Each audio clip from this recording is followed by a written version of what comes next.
Hey, happy campers, Todd here, Great American. Today's RV Mythbuster is, I just need to add some grease to my axle, 2-3 times a year, and I'm good. False. Let's check it out. All right, so here we are on our towable. You have this little cap right here. We're gonna pull that out.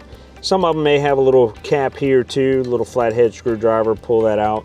Pull your little rubber cap out of here, and we see our Zerk fitting right here, okay?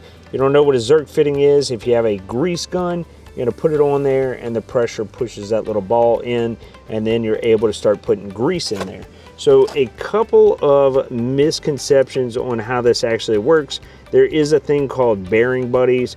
That is not the same as these, okay? That Zerk fitting is intended to be able to add grease to your system, but you only want to do that like maybe twice a year and throw maybe 1 to 2 pumps in there, but you don't want to put a ton of grease in there. When you check it, you want to make sure your grease is nice and firm. You don't want any liquidy grease, any water exposure.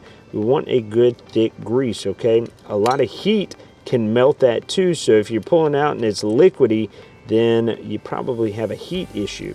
So what can happen if we put too much grease in here? Well, there's a seal on the back of this hub, and too much grease in there is going to cause that seal to explode out of the back.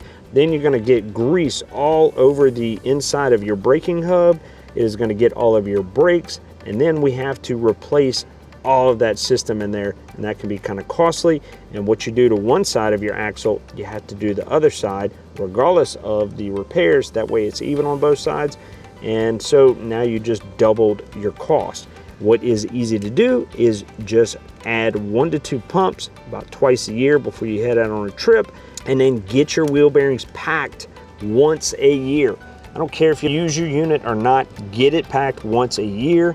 Manufacturers say it in the manual. Once a year they tell you to go and repack your bearings, or every 12,000 miles. What that entails is we pull the rim off, we pull the hub off, we pull the bearings out, we inspect for heat damage on the bearings, we repack them tightly with grease, we put a new seal on the back of the hub, and we get you back on the road. So yeah, don't go hooking up to that thing and just pump to town until you got all kind of grease coming out and then throw the old grease out. Nah, don't do that. Don't do it. You're gonna end up on the side of the road, and you're gonna have a lot of damage, a lot of expensive repairs. So make sure you don't add a ton of grease to the system. Make sure you're getting a bearing pack once a year. That's it. Thanks for watching here at Great American. Bring the how-to to you.